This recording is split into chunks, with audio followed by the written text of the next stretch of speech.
Get ready! Today on the show, we're gonna go deep inside the past events that psychologically shaped the most ruthless house in Westeros. It's Game of Thrones' epic history, House Lannister.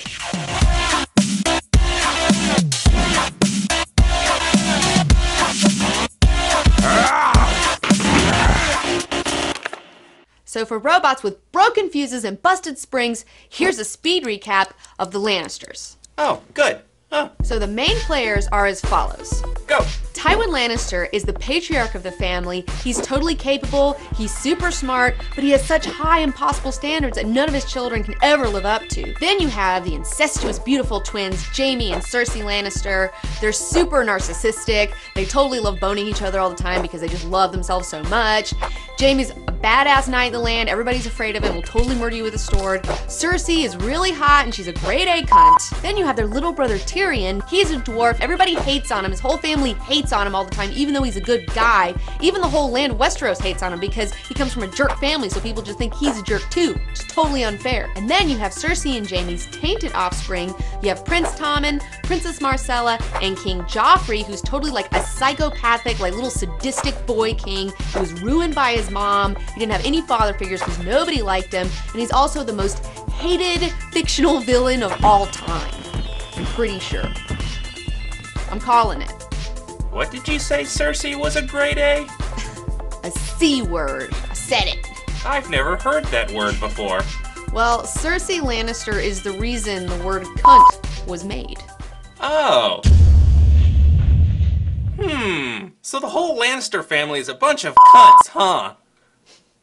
So how'd they get like this anyway? Well, let me tell you. So let's start at the beginning. The Lannisters can trace their lineage back to the Age of Heroes, which is 10,000 BAL. They claim to have descended from legendary trickster Lann the Clever, who was such a smarty pants that he tricked the Casterlys out of Casterly Rock using only his wits. There's even a legend that Lann the Clever stole gold from the sun to put in his hair, and that's why all the Lannisters have golden hair. Well, that's what the peasants say, but I'm not so sure. It's actually lemon juice. So why are the Lannisters so rich? So why are the Lannisters so rich? Well, it's because they're in charge of the West, all right? And the West is like California. Think of the West as if you would think of California, where it's very mountainous, but there is gold in them hills, and they are in charge of all the gold mines, and they're like super loaded because of it. Okay. And it's important to note that the Lannisters were kings of the West for thousands of years, just like the Starks were kings of the North, up until the Targaryen takeover, where they bent the knee and became wardens of the West. Fun fact, Casterly Rock is like this huge ass castle. You know it looks awesome because the Lannisters are like fucking loaded, and it's only ever mentioned in the books. I mean, and I don't know why we haven't been there. I really want to see it. It's like the biggest keep other than Harrenhal. I like castles.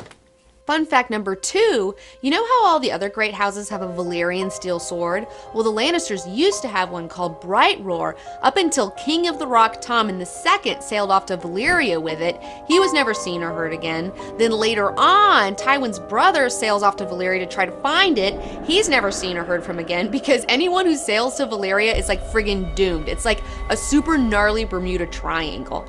And because they don't have one of these Valyrian steel swords, they've been trying to like talk to lesser houses and be like, hey, we'll give you a bunch of money if you sell us your sword. And everyone's like, fuck off, because these swords are priceless. You can't even get them anymore. Let me put it to you this way. A Valyrian steel sword is like a huge status symbol, and it's like the only thing that the Lannisters don't have, okay? They're like super covetous of it. And now they have the Stark's great sword, Ice. Expect that to come into play later. So after Aegon the Kardashian came over, Lannisters bent the knee to him, and Aegon made him Warden of the West and Starks Warden of the North. That's right. And 300 years later, Tydos Lannister, Tywin's father, almost ruins the Lannister name. Ooh, tell me about that. Well, Tydos was super weak-willed. He was a pushover. He was kind of a giant pussy. He almost ruined the Lannister family and was a complete and total embarrassment to Tywin. So here's a few reasons why Tywin was so bummed on his dad. First off, his dad inspired like no fear in his bannermen. His bannermen would be like, hey, lend me some money. He'd be like, sure. And then they'd never pay him back and then just like laugh at him. And that's why Tywin is so like not into laughter or smiling because he doesn't trust it, because like when he was growing up, everyone just laughed at his dad, so that's why he hates laughter. Second of all, there was this part where like his dad was trying to quell some of his bannermen, like the Tarbecks, and he stole the Lord Tarbeck and imprisoned him, and then Tarbeck's wife responded by like imprisoning 3 Lannisters, and Tywin, his son at the time, was like, dude, dad, you should just cut fucking Lord Tarbeck in 3 fucking pieces and send 1 back for each fucking Lannister. And his dad was like, how about I just let him go instead? And his dad just let him go instead. And then, this is the best part. Later on, okay, the Tarbecks again start rebelling and being dicks, and then they get with the House Rain. Now, Tywin at this point is like old enough to like lead a campaign against the rebellion. So he's like, hey dad, let me handle this one for you since you're such an idiot. So he goes out there and just fucking ruins these 2 houses. He extinguishes them from the earth. There are no longer any Tarbecks or Rains anymore. And in fact, he destroyed them so hardcore that there's this song called the Rains of Castamere, which is all about how much fucking Tywin murdered these assholes. And this song is such like a hardcore song that one time, like one of Tywin's bannermen was like giving him some shit. So Tywin sent a bard over just to sing the Rains of Castamere to this guy, and the guy like quit being a dick. He was like, I take it back, like I'm sorry, like please don't extinguish my household name. And Tytos was such a fuck up that he even died in a totally embarrassing way. He was like climbing up to his lowborn mistress's like room and had a heart attack on the staircase like halfway up. Even in death, he embarrassed Tywin. So now I hope you have a better understanding of why Tywin is the way he is. He is so super serious because he took it upon himself to restore his family's honor and his family's name after watching his dad just fuck up over his whole life. We nearly destroyed our house and name. It is his mission in life. He will do whatever it takes to get the Lannisters back on track. Burn the villages, burn the farms. Let them know what it means to choose the wrong side. And unfortunately, it's really backfired on him because he has such high expectations that no one can live up to that, like, it all falls apart and he has this completely dysfunctional family despite his seriousness. Tywin Lannister is a classic overcompensator. He's a cunty cunt! But he's also super smart, and it's sad, like, to see him be so smart in one way and then so dumb in another, like where it's like he's so brilliant like tactician wise, like strategy wise, but then like he can't see like the truth about his own children, like, which is really sad to me. Like he doesn't see any fault with Jaime and Cersei, even though like he turns a blind eye to them like doing it and just doesn't even deal with it. And then Tyrion, who's actually a total badass, he just like fucking hates him because he's like short and shit, and he's like thinks he's embarrassing just like his dad. It's all about the ego with this guy. This guy is a classic male Leo. Just like my dad. Ah. Don't put that in there. So when Tywin took over, people took notice of him real quick, especially the Mad King Aerys, who wasn't so mad at that point, and made Tywin his hand. So Tywin packed up his things and moved over to King's Landing to be the hand of the king for Aerys Targaryen II. And like for a long time, things were going really great. Like Tywin was an amazing hand, and like everything was peaceful and prosperous. He was such a good hand of the king that people rumored that he was really like the reason that the kingdom was doing so well, and that Aerys didn't do shit, and that it was really all Tywin. Which really bummed out Aerys and made Aerys like super like jelly. Tywin is reported to never smile, but one of the only times he smiled was at his wedding to Joanna Lannister. She was from a cadet house of the Lannister, was one of his cousins. They got married. He was totally in love with her, even though he was like a super hard man. Like he really did like care about her. And King Aerys also totally had a thing for Joanna, which furthered like the problems between these two men. BT dubs, Tywin Lannister was only 20 years old when he was raised to Hand of the King. That's how much of a badass he was. He was a competent motherfucker. Maybe in 6 years I'll be Hand of the King. Here's hoping. Fun fact, during Tywin's tenure as Hand of the King, Sir Ilyn boasted that Tywin really ruled the realm. King Aerys heard about it and had his friggin' tongue cut out. That is why Sir Ilyn Payne has no tongue. So now let's talk about the decades-long catfight between Aerys II and Tywin. Aerys' jealousy of Tywin's competence caused a lot of problems. One time, Aerys tried to show off and be all like, I don't need Tywin, I can do this all by myself. And he marched to Duskendale to cut off this lord's head for like not paying his taxes, and instead totally got himself captured, and Tywin had to come and rescue him, which Aerys was totally not appreciative of and yelled at Tywin for taking too long. Another time, Tywin asked Aerys to betroth his daughter Cersei to Aerys' son and heir Rhaegar, but Aerys turned him down and said it was because his daughter wasn't fit for Rhaegar, which was like a huge slap in the face to Tywin and House Lannister.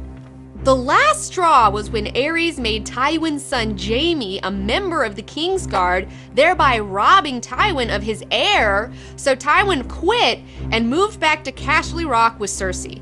So Tywin and Aerys are officially broken up and hate each other, and it isn't until Robert's rebellion against the crown that Tywin sees his opportunity to get ultimate revenge on Aerys.